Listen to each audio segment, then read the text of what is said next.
ஜும்மா பிரசங்கத்தை ஆரம்பிக்கிறதுக்கு முன்னால் பணிவான ஒரு வேண்டுகோள், பின்னால் இருக்கக்கூடியவங்க முன்னால் சப்பை பூர்த்தி செய்யுங்க. வயசாளி நோயாளியை தவிர வேறு யாரும் சாஞ்சி கொண்டு இருக்குவானோ முன்னால் வாங்க, இடத்த முன்னால் பூர்த்தி செய்யுங்க. ஏந்திய அளவு இடங்களை சப்புகளை பூர்த்தி செய்யுங்க. ஆங்காங்கே இருக்கக்கூடியவர்கள் இருப்புகளை மாற்றி உட்காருங்க. தூங்கக்கூடிய இடமும் இல்லை, சாயக்கூடிய இடமும் இல்லை. அல்லாத மாளிகை ஆக கண்ணியமானது. பின்னால் இருக்கக்கூடியவங்க வெளிப்பள்ளிகளில் இருக்கக்கூடியவங்களும் உள்ளால வந்து உட்காருங்க. அன்பார்ந்த இஸ்லாமிய நல்லடியார்களே, அல்லாஹு சுப்ஹானஹு வ தஆலா எங்கட வாழ்க்கை ஒரு சந்தர்ப்பமாக தந்திருக்கிறான். உலகத்துடைய வாழ்க்கை ஒரு சந்தர்ப்பம். திரும்ப எங்களுக்கு இந்த சந்தர்ப்பம் கிடைக்காது. ஒரு எக்ஸாம்பிள், தாயுடைய கருவறையில் கற்பறையில் அல்லாஹ் வைத்து பல மாதங்களாக எங்களை வைத்தான். எங்களால் யாராலும் சொல்லல தாயுடைய கற்பறையிலேருந்து இல்லாமல் நான் வந்தேன். தாயுடைய கற்பறையில் தாயுடைய வயிற்றுக்குள்ள பல மாதங்களாக இருந்ததற்கு பின்னால் தான் துனியாவுக்கு வந்தோம். வந்ததற்கு பின்னால் மீண்டும் அந்த இடத்துக்கு திரும்பி போக முடியாது. அது யாராலே நடக்க முடியாத விடயம். அது தாயுடைய கற்பறைக்குள் அல்லாஹ் சில காலம் எங்களை வாழ வைத்தான். பின்னால் அல்லாஹ் உலகத்துக்கு அனுப்பியிருக்கிறான். உலகத்துடைய வாழ்க்கை ஒரு சந்தர்ப்பம். சந்தர்ப்பம் எப்படிப்பட்ட சந்தர்ப்பம் என்றால், உண்மையான வாழ்க்கையை தயார் செய்வதற்காக அல்லாஹ் தந்திருக்கக்கூடிய சந்தர்ப்பம். உலகத்தில் தாருலே அமால், அமல்கள் மாத்திரம். மௌத்துக்கு பின்னால தாருலே ஜஸா, கூலிகள் மாத்திரம். அங்க போய் அமல் செய்யலாம். மௌத்துக்கு போறோம், உள்ளதெல்லாம் செஞ்சுட்டு வார, அமல் செய்ய ஒன்றும் செய்யலாம், கிடைக்காது திரும்ப சந்தர்ப்பம். துனியால இருக்கக்கூடிய சந்தர்ப்பம் அல்லாஹ் எங்களுக்கு திரும்ப கிடைக்காது, அது வராது திரும்ப. இந்த சந்தர்ப்பத்தை யாரு புத்திசாலித்தனமா பயன்படுத்துவாங்களோ, அன்பு நபி ஸல்லல்லாஹு அலைஹி வஸல்லம் சொன்னாங்க, அல் கையஸு மன் தான நஃப்ஸஹு வ அமில லிமா பஅதல் மௌத் வல் ஆஜிஸ் மன் அத்பஅ நஃப்ஸஹு ஹவாஹா வ தமன்னா அலல்லாஹ். ஸல்லல்லாஹு அலைஹி வஸல்லம் உலகத்துடைய வாழ்க்கைய ரெண்டு விதமாக பிரிச்சு காட்டினாங்க. மௌத்துக்கு பின்னால் இருக்கக்கூடிய வாழ்க்கைய யாரு ஒரு மனிதன் ஆதரவு வச்சு இபாதத் செஞ்சு அமல் செய்வாரோ இவர் ஆகப்பெரிய புத்திசாலி. வல் ஆஜிஸ் மன் அத்பஅ நஃப்ஸஹு ஹவாஹா வ தமன்னா அலல்லாஹ். அல்லாஹ்வுடைய அன்பு ரசூலுடைய கட்டளைக்கு மறுத்து தண்ட நப்சு சொன்ன பிரகாரம் வாழ்ந்து உலகத்துடைய வாழ்க்கையை வாழ்ந்துட்டு போறாரே, அல்லாஹ்வை மறந்து, ரசூலை மறந்து, குர்ஆனை மறந்து, தீனை மறந்து துனியாவுடைய வாழ்க்கையை வாழ்ந்துட்டு போறாரே, வல் ஆஜிஸ், இவர் தான் ஆகப்பெரிய மடையன் என்பதாக ஸல்லல்லாஹு அலைஹி வஸல்லம் சொன்னாங்க. எங்கள்கிட்ட யாராவது ஒருத்தர் கேட்டா, ஒரு சல்லி இல்லாட்டி, ஒரு தொழில் இல்லாட்டி, ஒன்றுமே இல்லாட்டி ஒரு பெரிய மடையன், ஒரு தொழிலுக்கு போறதும் இல்லை, வீட்டில் தூங்குற சும்மா இருக்கிற, நாங்கள் வெளி தோற்றத்தில் பார்த்தா அப்படித்தான் சொல்லுவோம். எங்களுக்கு விளங்கினேத்தான், புள்ள இருக்கி, மனைவி இருக்கி, குடும்பம் இருக்கி, ஆனால் தொழில் போறா இல்லை, சம்பாதிக்கிறான், அப்போ சாமி வீட்டில் படுத்து கொண்டிருக்கிறான், தூங்கி கொண்டிருக்கிறான், நேரம் காலத்தை கழிச்சு கொண்டிருக்கிறான். ஆண்டு வரக்குள்ள வெளியேக்கு போகணும், தொழில் செய்யணும் அப்படின்னு நாங்கள் சொல்லுவோம். அன்பு நபி ஸல்லல்லாஹு அலைஹி வஸல்லம் புத்திசாலி யாரு, மடேர் யார் என்பதாக தெளிவாக சொல்லி தந்திருக்கிறாங்க.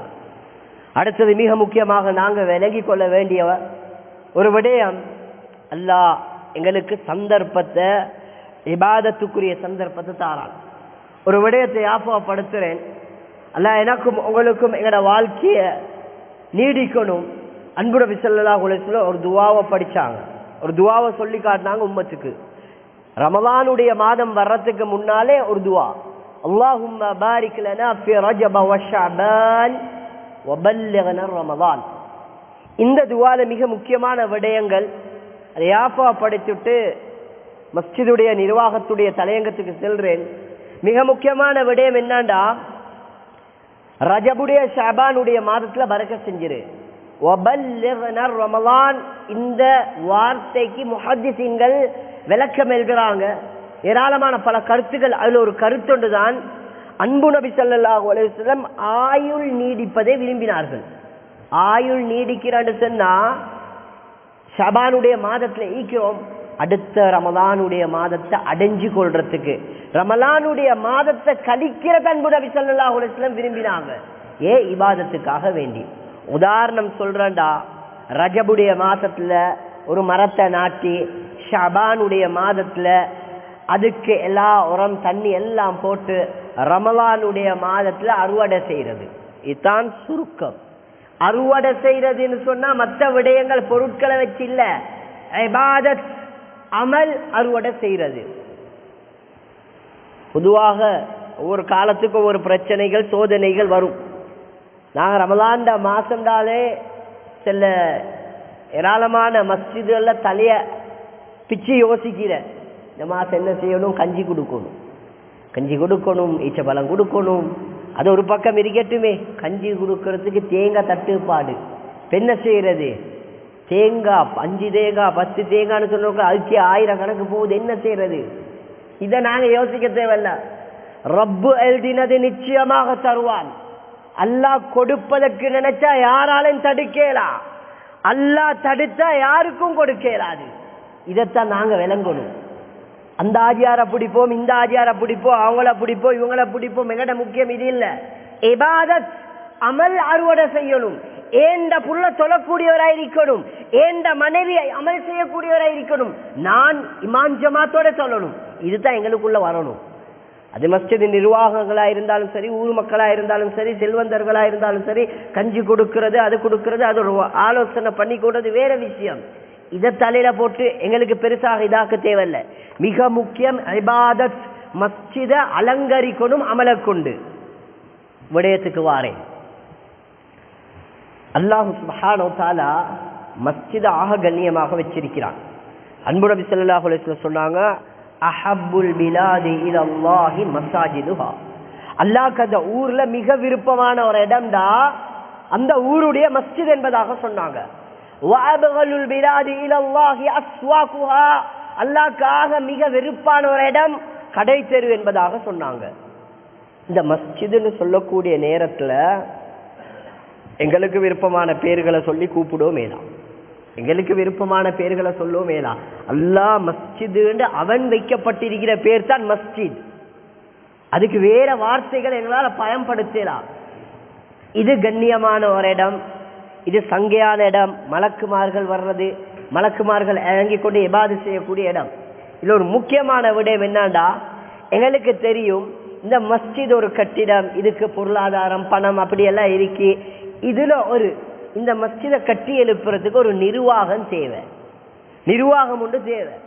எங்க இல்லை, இது எங்கட நாட்டில் எங்க இருந்தாலும் மஸ்ஜிதுன்னு வரக்கூடிய ஒவ்வொரு இடங்களுக்கு நிர்வாகம் தேவை.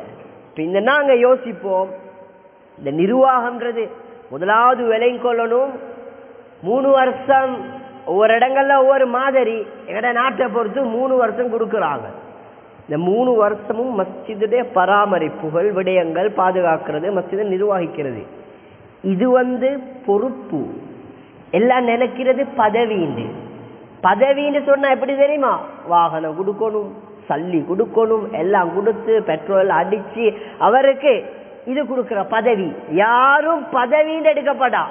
நான் தலைவர், நான் செயலாளர், நான் செக்ரட்டரி, நான் தலையா இருந்தா தான் போகலே அஸ்லாம் வலைக்கும் ஹாஜியார் தலைவர் அஸ்லாம் வலைக்கும் நொன்னே உடம்புல ஒரு இதொண்டு வார. இது எங்களுக்குரியது இல்ல. அந்த கண்ணியம் பெருமை ரப்புக்கு மாத்திரம். மஸ்ஜிதுன்றது பொறுப்பு, நாங்க பதவியாக எடுக்கப்படா. பொறுப்பை சரியாக செய்யல உலகத்திலே பருப்பு திங்க வரும். நாளைக்கு மௌத்துக்கு பின்னால நெருப்புல வேக வரும். லேசிப்பட்ட விஷயம் இல்லை. அடுத்தது மிக முக்கியம், எங்கட வீட்டுக்கு, எங்கட கடைக்கு, எங்கட வாகனத்துக்கு ஒரு டிரைவர் எடுக்கிறோம், எங்கட கடைக்கு ஒரு வேலைக்காரர் எடுக்கிறோம், எங்கட வீட்டுக்கு ஒரு செக்யூரிட்டி எடுக்கிறோம், தகம பார்க்கிறோம், குவாலிஃபிகேஷன் தேடுறோம். வாகனம் எடுத்து ஒருத்தர் டிரைவர் ஒருத்தர் தேவைன்னா பல பேர்த்த சொன்னாச்சு. ஒருத்தர் கூட்டிட்டு வாராரு, அஜியார் இவர் நல்லா ஓட்டுவார. இப்ப இவரு ஒன்று கேட்க மாட்டார். பெஸ்ட் என்ன தெரியுமா கேட்பாரு, உன் லைசனை கொண்டாங்க. சரி லைசன் இருக்கணும் இல்லையா வாகனத்தை எடுக்கிறதுக்கு, அதை பார்ப்பாரு.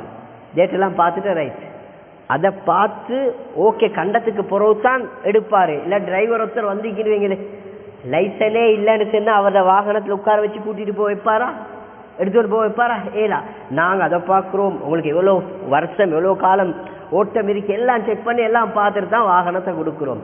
கடைக்கு வந்தாலும் கெஷியருக்கு கொடுத்தா கணக்கு அக்கௌண்ட் எல்லாம் செக் பண்ணி பார்த்துட்டு எல்லாம் வேட்டரா இருந்தாலும் சரி அவருக்கும் பார்க்குற.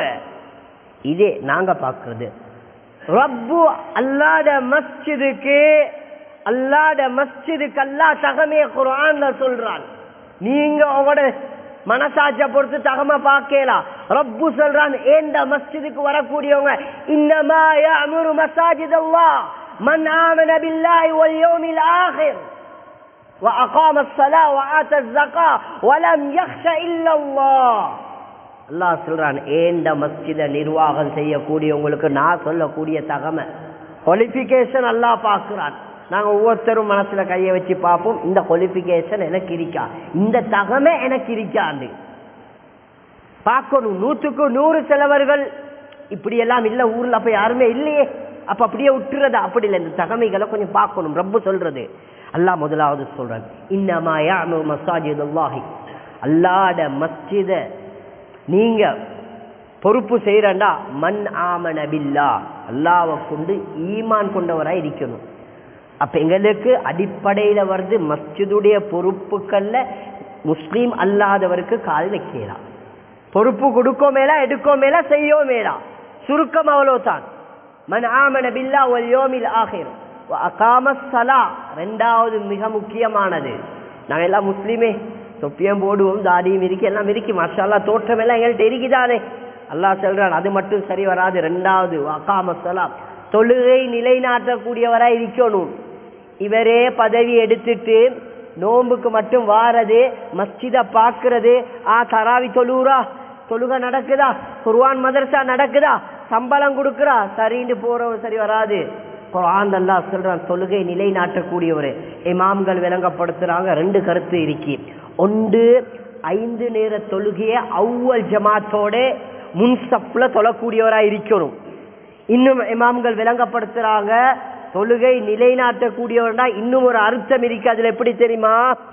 இமாம் முஅஸ்ஸின் இல்லண்டா அதான் சொல்லி இகாமத் சொல்லி தொழுவிக்க கூடியவராகவும் இருக்கணும். ரெண்டாவது நாங்கள் ஒவ்வொருத்தரும் யோசிக்கணும், நிர்வாகத்தில் ஒவ்வொருத்தர்கள் எடுக்கப்படுறா ஹஸரத் முஅஸ்ஸின் இல்லண்டா தூரத்துலேருந்து பார்க்குற 2 பேர் இல்லைனா எனக்கும் பாங்க சொல்லேலா இகாமத்து சொல்லேலா அங்கே டக்குன்னு மாறுறது, இதெல்லாம் சரி வராது. இல்லையா வரணும் உள்ளுக்கு, அதான் சொல்லணும், இகாமத்து சொல்லப்படணும், முன்னுக்கு தொழிக்கக்கூடிய ஆள் இல்லையா அனுப்ப இவர் தொழிக்கக்கூடியவராம் இருக்கணும். இந்த தகமை அகாமஸ் ஸலாஹ் வ ஆத்தஸ் ஸகாத். அடுத்ததெல்லாம் குர்ஆன்ல சொல்றான் ஜகாத்து கொடுக்கக்கூடியவரா இருக்கணும். ஜகாத் கொடுக்கிறண்டா நாங்க நினைக்கப்படாது கடை செய்யறாரு ஏதோ ஒன்றை செய்யறேன்னு வைங்களே, கெஸ் பண்ணி அவர் பார்க்கிறாரு இவ்வளவு கொடுத்துட்டா போதும். இது எங்கட மார்க்கெட்ல செல்லுபடி ஆகாது. ரப்பு ஜகாத் எப்படி கொடுக்கணும்னு சொல்லி இருக்கிறானோ ஒவ்வொரு பொருள்களையும் பார்த்து சரியாக பார்த்து வருடம் பூர்த்தியாகி எவ்வளவு கொடுக்கப்படணுமோ அதை கொடுக்கக்கூடியவரா இருக்கணும். சிலவர்கள் இருக்காங்க கொடுக்கவே மாட்டாங்க, இப்படி உள்ளவங்களுக்கு வரையலாம். ஏன்னு சொன்னா ஜகாத்ன்றது ஏழைகளோட பணம். இதே கொடுக்காத ஒரு பள்ளியில சல்லிய பாதுகாப்பாரா? இந்த கொஞ்சம் பிசினஸ்ல கொஞ்சம் லொஸ்ட், பள்ளி சல்லி எடுப்போம், மெச்சோண்டு அடிப்போம், அதை பெரட்டுவோம், இடமே இல்லை. நெருப்ப தூக்கி நீங்க உங்களுக்குள்ள எடுத்துக்கொள்றீங்க. மஸ்ஜிதுடைய பணத்துல கை வச்சேலாது, யாருக்கும் எந்த ரைட்ஸும் இல்ல. மஸ்ஜிதுடைய ஊழியர்களை தவிர அவர்களுக்கு உண்டான மாதம் கொடுப்பனவு தவிர வேற யாருக்கும் சொந்த பாவனைக்கு எடுக்க முடியாது. நெருப்ப சுமக்கிறோம். இன்னைக்கு எங்கட நாட்டுகளை பார்த்தா ஏராளமாக இடங்கள், சில பகுதிகளில் நிர்வாகத்துடைய தேர்வுக்கு சண்டை. உம்மடவாப்பட சொத்தா இது, உம்மடவாப்பட பரம்பரையா, சண்டை பிடிக்கல இதுக்கு. நீங்க நினைங்க உங்களுக்கு நெருப்ப மூட்டி கொள்றீங்க, சண்டை பிடிக்க என்ன ரைட்ஸ் இருக்கு? மஸ்ஜிதில அல்லாஹ்வுடைய மாளிகை பயப்படணும். பெரும் பெரும் அறிவாளிகள், பெரும் பெரும் செல்வந்தர்கள் எந்த அளவுடா ஸ்லீப்பர் போட்டு இருந்தாங்க, மஸ்ஜிதுக்கு வெளியே கேட்டை விட்டு தாண்ட கொள்ள எடுத்து 2ஐயும் தட்டி மஸ்ஜிதுடைய தூசி கூட இந்த வீட்டுக்கு வரப்படாண்டு. எத்தனை பேர பணங்கள் கடல் ஆட்சிக்கு மஸ்ஜிதுடைய பணங்கள் அக்கவுண்ட்ல திருப்பப்பட்டிருக்கு. மஸ்ஜிதுடைய பொறுப்பு சும்மா இல்ல. நெருப்பை நாங்க எடுக்கிறோம், பணத்தை நெருப்புல கைய வைக்கிறோம். அப்ப ஜக்காத் கொடுக்கக்கூடியவரா இருக்கணும். வெறுமனே ஜக்காத்தை வாங்கி கொண்டு அங்களை கையை நீட்டி கொண்டு ஈக்கிறாண்டா இங்களை சல்லில என்ன நடக்கும்னு தெரியா. அப்ப ஜக்காத் கொடுக்கக்கூடியவரா இருக்கணும். தொழுகை நிலை ஈமான் கொண்டவர், தொழுகை நிலைநாட்டக்கூடியவர், ஜக்காத் கொடுக்கக்கூடியவர். வலம் யக்ஷ இல்லல்லாஹ், அல்லாஹ்வை தவிர வேற யாருக்கும் பயப்படாதவரா இருக்கணும். நாங்க எங்கட பாசல சும்மா புலக்கட்டுல பேசுறேன்டா, நாங்க இதுக்கு இந்த விளக்கம் எடுக்கும் கூட. சண்டி சும்மா கமே சண்டி ஒத்தர், அவரு சும்மா அந்த மாதிரி கொஞ்சம் கராட்டி குன்ஃபு அப்படி இப்படி பழவி கொண்டு அரை மாதிரி விட்டு சும்மா நெஞ்ச முன்னுக்கு போட்டு இப்படி உள்ளவங்களை அல்லாஹ் சொல்லல, இப்படி சும்மா சண்டி பாட்டு உள்ளவங்கள சொல்லல. வலம் யக்ஷ இல்லல்லாஹ், அல்லாஹ்வை தவிர வேற யாருக்கும் பயப்படாத வரைக்கணும். எங்கட வீட்டுல அன்பு நபி ஸல்லல்லாஹு அலைஹி வஸல்லம் சொன்னாங்க, ஏண்ட மகள் ஃபாத்திமா களவெடுத்தாலும் கையை வெட்டுவேன். ஏண்ட மகள் ஃபாத்திமா ரலியல்லாஹு அன்ஹா களவெடுத்தாலும் கையை வெட்டுவேன். இதுதான் தீர்ப்பு.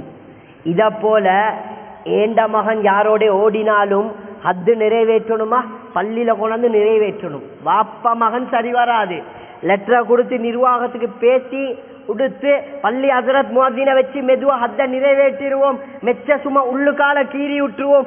இந்த பிளான் சரி வராது. இது மகா மோசம், முனாஃபிக்குடைய விடயங்கள். இது பப்ளிக்ல எடுக்கணும். புள்ளையா இருந்தாலும் சரி, யாரா இருந்தாலும் சரி, பப்ளிக்ல எடுத்து விசாரிச்சு கொடுக்கக்கூடியது.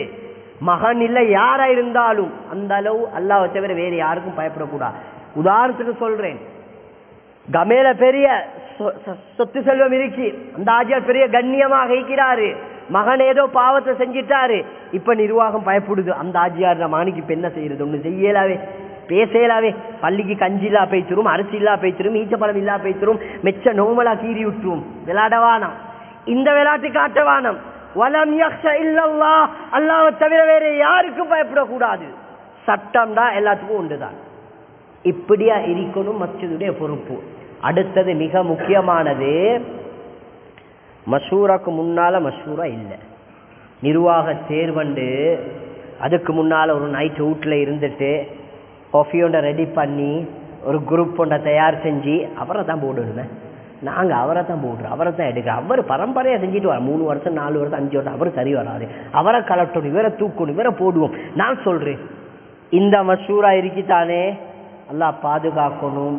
நீங்க உங்களுக்குள்ள செஞ்சு கொள்ற அநியாயம், முன்னால செய்யோமேலா, ரோட்ல பேசோமேலா, வாகனத்துல பேசோமேலா, கடை கெசியர்ல உட்கார்ந்து கொண்டு 4 பேர்த்த செட் பண்ணி, இல்லாட்டி 4 பேர் தங்களை செட் பண்ணி இவரை தலைவரா போடுவோம், இவரை செயலாளரா போடுவோம், இப்படி போடுவோம், எந்த பிளானும் பண்ணலாம்.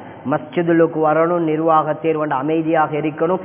யாருக்கு பொறுப்பு கொடுக்கப்படுமோ அவரை இஸ்திக்ஃபார் செய்யணும். அல்லாஹ் கிட்ட மன்னிப்பு, அல்லாஹ் எனக்கு பொறுப்பு தந்தாச்சு, நான் என்ன செய்யறது. பொறுப்பு தராதவரா அல்ஹம்துலில்லாஹ்னு அல்லாஹ் புகழ்ந்து கொள்ளணும். ஏன் தெரியுமா, இது சும்மா இல்ல. மஸ்ஜிதுடைய அந்த சில வரலாறுகள் பேச போன இடம் கொடுக்காது. சில வாப்பட உம்மட சொத்துன்னு சொல்லி ஆரம்ப காலத்துல வரலாறு பேச நேரம் இல்லை, சுருக்கமாக சொல்றேன். எங்களோட வாப்பா அப்பா கட்டினு சொல்லி மஸ்ஜித பொறுப்புகளை சிலவர்கள் எடுத்து எந்த அளவுண்டா அல்லாஹ் கேவலப்படுத்தினான். பின்னால அந்த கூட்டத்தார்களை மஸ்ஜிதுக்கு முன்னாலே வச்சு பிச்சை எடுக்க வச்சான், கையே ஏந்தி பிச்சை எடுக்க வச்சான். உம்மட வாப்பட சொத்து வாப்பா கட்டின அப்பா கட்டின ஆட்சி செஞ்சு அதிகாரம் செஞ்சு பள்ளி வகுப்புகள விஷயத்துல கையை விளையாடி அல்லாஹ் மஸ்ஜிதுக்கு முன்னால கையேந்த வச்சான். அல்லாஹ் பாதுகாக்கணும். இது மிக பயங்கரமானது. அப்ப மிக முக்கியம், பொறுப்பு தந்துட்டா பயப்படணும். சரியா, பொறுப்பு தரலியா அல்ஹம்துலில்லாஹ். அன்பு நபி ஸல்லல்லாஹு அலைஹி வஸல்லம் காலத்துல கூட ஒரு சஹாபி எழும்பினாங்க. அவர் எப்படின்னா நல்ல இபாதத் அமல் செய்யக்கூடியவர். எழும்பி கேட்டாங்க, யா ரசூலல்லாஹ் எனக்கு இந்த பொறுப்பை தாங்களே, இன்னக தஈஃப், நீங்க பலகீனமானவர், ஆனா அவர் 5 நேரம் தொழுகிறவர், இபாதத் செய்யறவர், அவர் கஷ்டமான ஆள், அவர்கிட்ட ஜகாத் கொடுக்கக்கூடிய பணங்களும் இல்லை. அப்ப அன்பு நபி ஸல்லல்லாஹு அலைஹி வஸல்லம் சொன்னாங்க, நீங்க பலகீனம். இன்னொன்று மிக முக்கியம், பொறுப்பு கேட்கிறவரு கொடுக்கவே கூடாது. பொறுப்பு கேட்கிறவங்களுக்கு, இது நான் சொன்ன வார்த்தை இல்லை, அன்பு நபி ஸல்லல்லாஹு அலைஹி வஸல்லம். இது எப்படி கொடுக்கணும்டா, இவர் ஊர்ல செய்வார் சேவை, இவரால பல நலவுகள் நடக்குது, இவர்களால பல தேவைகள் நடக்குது. அப்படியா இருந்தா நாங்க ஆலோசனை பண்ணி பொறுப்புகளை கொடுக்கலாம். இவரால் வேலை நடக்குது, அவருக்கு அவரை பார்த்து கொள்ளவே நேரம் இல்லை, ஊர்லே இல்லை, நாட்டிலே இல்லை, பொறுப்படுத்திட்டு 3 வருஷத்துக்கு அப்படியே வெளிநாட்டு போறாரு, வரக்குள்ள அடுத்த நிர்வாகம் தேர்வு முடிஞ்சு லிஸ்ட்ல பேர் வந்து போகுது. அது இப்படி இல்லை. மிக முக்கியமாக விளைக்கோங்க, எங்கட மஸ்ஜிதுக்கு இவரால் தேவைகள் நடக்கும், இவர்களால் சேவைகள் நடக்கும், எங்கட பிள்ளைகளோட எதிர்காலம் உண்டாகும், எங்கட பெண்கள்கிட்ட இபாதத்துகளோட வழிகள் உண்டாகும், அமலுடைய விடயங்கள். வெறுமனே பில்டினை தட்டுக்கு மேல தட்டா கட்டி வைக்கிறவங்க நிர்வாகம் இல்லை. வந்தா ஒரு கூட்டம் வார பாத்ரூம் இந்த சைடுல அங்கல சைடு உடைச்சு கட்டுவோம், அடுத்த கூட்டம் வார ஹவுல் உடைச்சி இல்லை இங்கல இல்லை அங்கல, அப்படி வந்து ஒவ்வொருத்தர் மேல் தட்டை உடைச்சி கட்டுவோம். இன்னொருத்தர் எங்கட அதிகமாக நிர்வாகத்துல ஈக்கிறதே பில்டினை சமைக்கிறது தான். அது எப்படியும் கட்டிக்கொள்ளு வைங்களே. சமூகத்தை திருத்தணும். உலமாக்கள் விளங்கப்படுத்துறாங்க, ஊர்வாசிகள் ஆண்கள் பெண்கள் 1000 பேர் இருந்தா அவர்கள்ட்ட 1000 பேரையும் இபாதத் செய்யக்கூடியவர்களாக நாங்க 3 வருஷத்துல உருவாக்கணும்ன்ற நியத்து தானே முத வரணும். இன்னைக்கு ஏராளமானவங்களோட நியத்தை எப்படி இருந்தா, நான் வந்து அவரை கலட்டுவேன், இல்லாட்டி அவரை தூக்குவேன். சிலவர்கள் முஅஸ்ஸின் இமாம கண் வச்சிருக்கிற, குறி வச்சிருக்கிற, வந்தா இந்த அதரத்தை கலட்டுற, வந்தா இந்த முஅஸ்ஸினை தூக்குற, வந்தா இந்த ஊழியர்களை இதாக்குற. அல்லாஹ் பாதுகாக்கணும். அந்த விஷயத்துல கை வைக்க கூடாது. இமாம்கள் முஅஸ்ஸின்கள் மஸ்ஜிதுடைய சேவை செய்யக்கூடியவர்கள் அவர்களுடைய விடயத்தையும் கவனிக்கணும். அடுத்தது நிர்வாகம் பொறுப்பெடுக்கிறது இருக்குதானே, நல்லா விளைக்கோங்க. மிக முக்கியமான விடயம். எங்களுக்கு தெரியும், எங்களோட நாட்டுடைய ஏராளமான மஸ்ஜிதுகளுக்கு நான் சென்று நிர்வாகத்துடைய தலையங்கத்துடைய விடயம் ஏராளமாக பயான்கள் செஞ்சிருக்கிறேன். அதுகளில் எல்லாரும் இடத்துகள்ல மஸ்ஜிதுகள்ல பயான்கள் முடிஞ்சிட்டு கேட்டு பார்த்தா மஸ்ஜிதுக்கு மாஷா அல்லாஹ் 1 லட்சத்துக்கு மேல வருமானம் வருது. இங்க சம்பளத்தை ஹஸரத்துல சம்பளமே வரும். ஹஸரத்துக்கு நாங்க 30,000 ரூபாய் கொடுக்குறேன்னு சொல்றாரு. செலவு எப்படி 30,000 வாயை திறந்து சொல்றாரு. முஅஸ்ஸினுக்கு 25,000 ரூபாய் நாங்க கொடுக்கிறோம். பள்ளியில 1 லட்சத்துக்கு மேல வருமானம் வருது. மாஷா அல்லாண்டே இமாம்கள் மஸ்ஜிதுகள் முஅஸ்ஸின்கள் ஊழியர்கள் வேலை செய்யக்கூடியவங்க மிக முக்கியமாக நிர்வாகத்துல யாபம் வச்சுவங்க. அவங்களுடைய மாதாந்தம் கொடுக்கக்கூடிய பணம் இருக்குதானே, நாட்டுல பொருளாதாரத்துடைய சிக்கல்கள் வந்து சம்பளங்கள் உயர்த்தப்படுது. இங்க ஹஸரத் கொடுக்கிறார் லெட்டர், எங்களை சம்பளத்தை கூட்டிட்டாங்கண்டு. வெறுமனே 5 பேரை வச்சு ஒரு மஷூரா பண்ணி முடிவு செய்யலாம். இவர்கள்ட கையால கொடுக்கிறது இல்ல, ஊர் மக்களுடைய கையால சேரக்கூடிய பணம். ஹஸரத்துக்கு எப்படி சிலவங்க கணக்கு போட்டு சிலவங்க சொல்லுவாங்க. எனக்கு அதால கேட்டிருக்கிற சில நிர்வாகிகள் சொன்ன கதைகள். ஹஸரத் என்ன டியூட்டி செய்யறாரு தெரியுமா?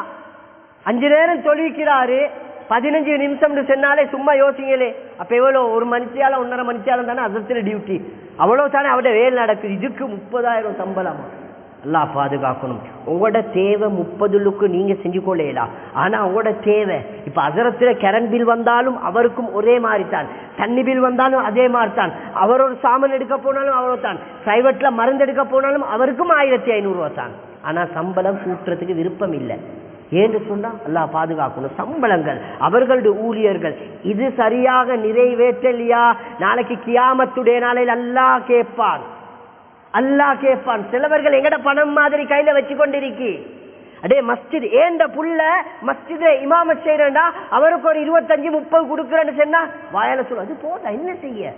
இன்னைக்கு ஏராளமானவங்க இருக்கிறாங்க, பிள்ளைகளை பாடசாலைகளுக்கு மதரசாக்களை சேர்த்துட்டு சல்லியை கொடுத்து கொள்ளலாம இருக்கிறாங்க. அதிகமான மஸ்ஜிதுகளுடைய இமாம்களுடைய வாழ்க்கையை பார்த்தேன்னு சொன்னா அதிகமானவர்கள் யார்கிட்ட போயிட்டு கடன் கேட்கறது, யார்கிட்ட சொல்றது, சொல்லிக் கொள்ளலாது, பல வருஷங்கள் வைக்கிறது. ஆனா ஒரு நிர்வாகம் மாறிச்சுன்னா அவரை கழட்டிடணும், அவரை தூக்கிடணும். இதாக படு மோசமான விடயம். மிக முக்கியமாக எங்கட நாட்டுடைய சம்பளத்துடைய விடயத்தை சரியாக பார்த்துங்க. அரசாங்க தொழில் செய்யக்கூடியவர்களுக்கு 6 மணித்தியாலம் 8 மணித்தியாலம் 45 50, இங்க ஹஸரத்துக்கு 50 கொடுக்குறேன்னு சொன்னா அல்லாஹ் பாதுகாக்கணும். சிலவங்க நெஞ்சே பிடிச்சிருவாங்க, ஹஸரத்துக்கு 50 சம்பளமா, அவ்வளவு கொடுக்கணுமா? அவருக்கும் புள்ள இருக்கு, அவருக்கும் மனைவி இருக்கு, அவருக்கும் வீட்டு வாடகை இருக்கு, எல்லாம் இருக்கு. இந்த விடயத்தை சரியாக பொறுப்பாக எடுங்க. இமாம்களுடைய மஸ்ஜிதுடைய பணங்களை கொடுங்க. அடுத்தது மிக முக்கியமானது, இந்த பணத்தை கொடுக்கறதுக்கு ஊர் மக்களோட சந்தா பணம். இன்னைக்கு சந்தா பணத்துடைய விடயத்தை பேசுறா அதுக்கு ஒரு தலையங்கமே தேவை. அதுக்கு ஒரு ஜும்மாவுடைய பிரசங்கத்துல தனி தலையங்கமாக பேசலாம். ஏராளமானவங்க இன்னைக்கு சும்மா நான் மேலோட்டமா சொல்றேன், நீங்க எல்லாம் சேர்ந்து குடும்பத்துல ஸ்மார்ட் போன் இருக்கு. இன்னைக்கு ஸ்மார்ட் போன் இல்லாம யாரும் இருக்க மாட்டோண்டு. சும்மா இங்கிலீஷ் படிச்சும் இல்ல, முன்பல்லு போன அப்பாக்கு இங்கிலீஷ் படிச்சும் இல்ல, ஒன்றுமே தெரியா, ஏயும் தெரியா, பியும் தெரியா, ஆனா வச்சிருக்கிற பிளொக்கல் மாதிரி போன், டச் போன் எல்லாம் தெரியும், ஆனா பாவிக்கிறது. ஆனா இங்கிலீஷ் படிச்சு இல்ல. இதுல மாசம் கோல் பேக்கேஜ், டேட்டா பேக்கேஜ் எல்லாம் இல்லா போனா என்ன செய்யறது? ஒவ்வொருத்தரும் கிட்டத்தட்ட மாசம் போனுக்கு மட்டும் குறைஞ்சது நான் நினைக்கிறேன் 500 ரூபாய்க்கு மேல செலவழியும், குறைஞ்ச அளவு நான் நினைக்கிறேன். ஆனா பள்ளியிட சந்தா பணத்தை பார்த்தா மாசம் 200 ரூபா, 200 ரூபா. இதை கொடுக்கறதுக்கு இல்ல, அஜர் வார மாசம் பார்ப்போமே, அங்கல மாசம் பார்ப்போம், இப்படின்னு வருஷ கணக்கு ஓட்டியாச்சு. பணத்தை ஓட்டி முடிச்சுட்டா குடும்பத்துல மையத்து விழுந்தா அங்க நிர்வாகத்துக்கு தெரியும், அஜர் வாராரு மையத்து, இப்ப இவருக்கு தெரியும் இவரை மையத்தை ஆக்கணும் பெஸ்ட்டுக்கு. உங்களோட சந்தா பில்ல பார்ப்போமா? சல்லி கொண்டுலையா, சந்துக்கு கொஞ்சம் தாரிங்களா, கொடுக்கலான்னா நிர்வாகத்தோட அடிச்சு கொள்ள போற. இவங்க நிர்வாகம் சரியில்லை, அவங்களோட முறை ஒன்றைக்கு பணம் எடுக்கிறதுக்கு மாதம் மாதம் போடும், பெய்த்து எடுக்கணும், இவர்களும் கொடுக்கணும். ஆனா அவர்களும் சிலவர்கள் அந்த டைமுக்கு தான் பிடிச்சு கொள்வாங்க. கல்யாணம் ஒன்று வந்தா, திருமணம் வந்துட்டா இவ்வளவு மாசத்தை கொடுக்கணும். சிலவங்க நினைக்கிற அந்த டைம் தான் என்ன செய்யறது, இவங்க செய்யற வேலையை பாருங்க. அப்ப சும்மா யோசிச்சு பாருங்க, ஸ்மார்ட் போன் பாவிக்கிறதுல அந்த பேக்கேஜுக்கு இதுக்கு அது இதுக்கெல்லாம் செலவழிக்கிறோம், டெம்பர்ட் மாத்திரம், பெக்கவர் மாத்திரம், போன் மாத்திரம். ஆனா சந்தா ஏரியாஸ் மட்டும் வருஷ கணக்கு அப்படியே இருக்கு, வருஷம் மாசம் 200 ரூபாண்டா அது அப்படியே இருக்கு. அடுத்த பக்கம் பாருங்களேன், ட்ரக்ஸ்ல எடிட் ஆகிக்கிறவங்க, உதாரணத்துக்கு சொல்றேன், இந்த சீக்ரெட், கோல்லிப், பிரிஸ்டல் அடிக்கிறவங்க சும்மா யோசிங்க, ஒன்று 150 ரூபாண்டா 2 10 வச்சாம இருக்க மாட்டாரு, 300 ரூபா மாசம் 9000 ரூபா அதுக்கே பாவிக்கிறாரு. 2 10 வைக்கிற வருஷத்துக்கு 2 வருஷம் அந்த சல்லிய பாவிச்சா உம்ரா செஞ்சுட்டு வரையிலும். ஆனா உம்ரா விட்டு சந்தா ஏரியஸே அப்படியே இருக்கு, பிள்ளையோட குர்ஆன் ஃபீஸ் ஏரியஸா இருக்கு, மதரசா ஃபீஸ் ஏரியஸா இருக்கு. அல்லாஹ் பாதுகாக்கணும். மிக முக்கியமாக நாங்கள் விலை கொள்ளும் இந்த பணங்கள் மஸ்ஜிதுக்கு பேச்சு சேர வேண்டியது, இதைகளை கட்டி எங்களோட மஸ்ஜிது நிர்வாகன்றது பொறுப்பு, இது கண்ணியமாக தரப்படக்கூடியது. இதுக்கு யாரை நாங்கள் போடணும், அல்லாஹ் சொன்ன தகமைகளை பார்க்கறது, எங்களோட வாழ்க்கையில மாற்றத்தை உருவாக்குறது. வரக்கூடிய ரமலானுடைய காலத்துல இபாதத்தோட கழிக்கக்கூடிய பாக்கியத்தை வல்ல நான் நல்லா அனைவரும் தௌஃபீக் செய்வானாக.